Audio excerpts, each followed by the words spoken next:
Welcome to my channel panch phoron and my cooking blog. আজকে আমি একটা সুন্দর স্বাস্থ্যকর রেসিপি আপনাদের সঙ্গে শেয়ার করব।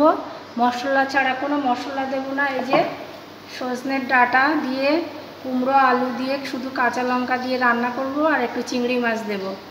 আগে গ্যাসটা ধরিয়ে দিচ্ছি।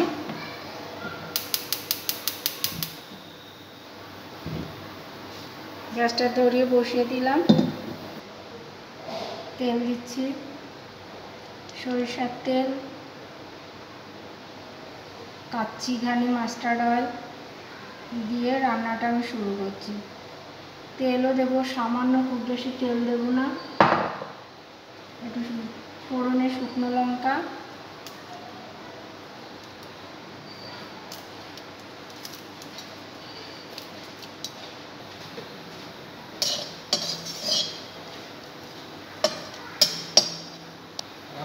একটু সরিষা দিচ্ছি।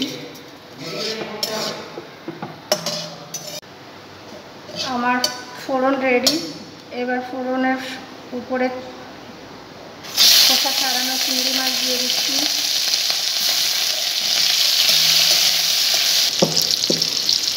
লবণ দিয়ে দিচ্ছি, লবণ স্বাদ অনুযায়ী লবণ দিলাম।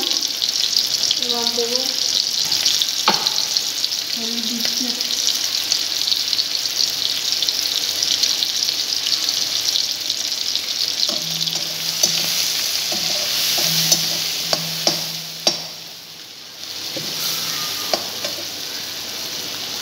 এবার সবজি দিয়ে দিচ্ছি, কুমড়ো, আলু, কুমড়ো, কাঁচা লঙ্কা, জল দিয়ে দেবো।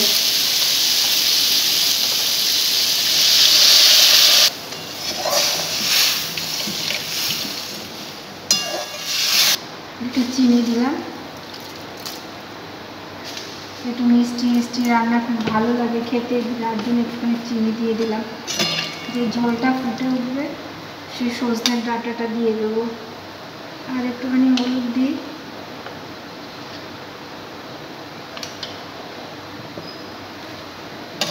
ঝোল ঠিক আছে, ঝোল আর দেবো না। ঝোল উঠেছে। এবার আমি সজনের ডাঁটাগুলো এক এক করে ছড়িয়ে দিচ্ছি উপর দিয়ে।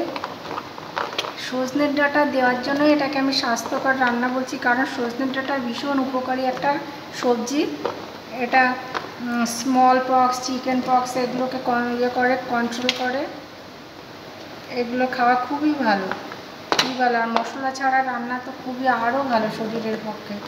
এই জন্য এতে কোনো মশলা দিচ্ছি না আমি, শুধু কাঁচা লঙ্কা দিয়ে সরিষা ফোড়ন দিয়ে এটা রান্না করছি। এবার এটাকে ঢাকা দিয়ে রাখবো।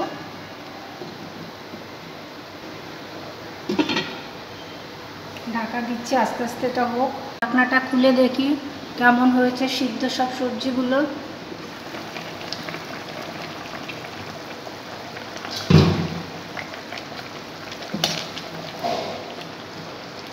হ্যাঁ, সবজি সিদ্ধ হয়ে গেছে ভালো। নুন মিষ্টি দেখি।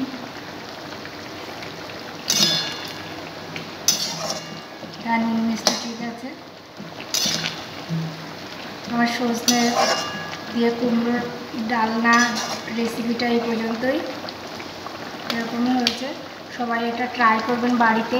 খুব একটা স্বাস্থ্যকর খাবার, সবাই খাবেন ও শরীর সুস্থ থাকবে। নমস্কার, ভিডিওটি এখানে শেষ করছি। সবাই ভালো থাকবেন আর আমার সঙ্গে থাকার জন্য সবাইকে অনেক অনেক ধন্যবাদ।